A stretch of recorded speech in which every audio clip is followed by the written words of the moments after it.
Benvinguts al Friki Online càpsula 701. Ens anem a Panini i ens anem al terror. Ens anem a Silvercoin volum número 3, la moneda de plata número 3.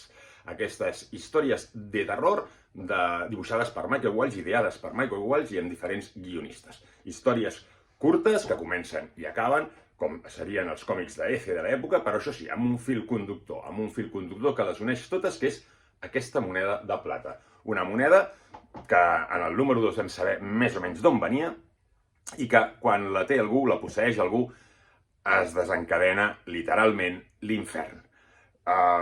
Tocs de Cliff Barker, qui ens parla de Cronenberg en el pròleg, però jo tiro més cap a Cliff Barker, o sigui, és molt de sang i fetge i bogeria, i amb històries realment molt potents. L'edició format comic book, tapa dura i amb cobertes alternatives. En el començament de cada capítol tindrem la coberta original, sense lletres, i el títol. El primer, El Restaurante, un restaurant d'aquests típics americans d'hamburgueseries i de carretera. Té pocs clients i la cosa no va gaire fina.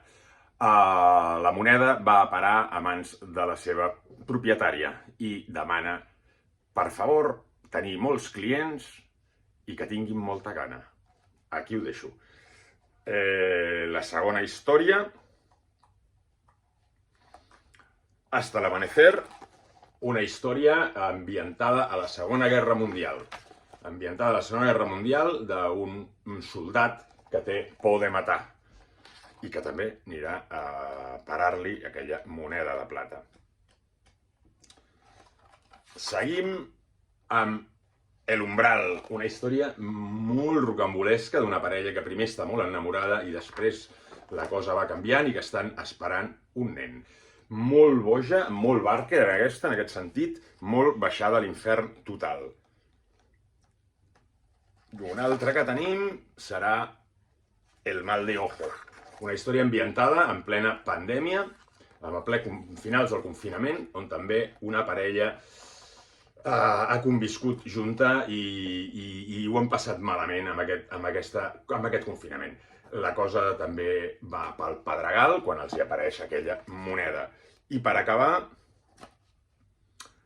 Hacia las llamas, que ens lliga amb una història del primer número, em sembla que era el primer, on un grup de rock agafava la moneda i acabaven tots cremadets. Aquí, el bomber que recupera la moneda també serà un eix del mal que, a més, tancarà el cercle. Ja posats a fer, parlant de monedes, aquest còmic és circular, hi ha un moment que hem de tirar enrere per donar-nos compte dels personatges que tenim en el primer capítol.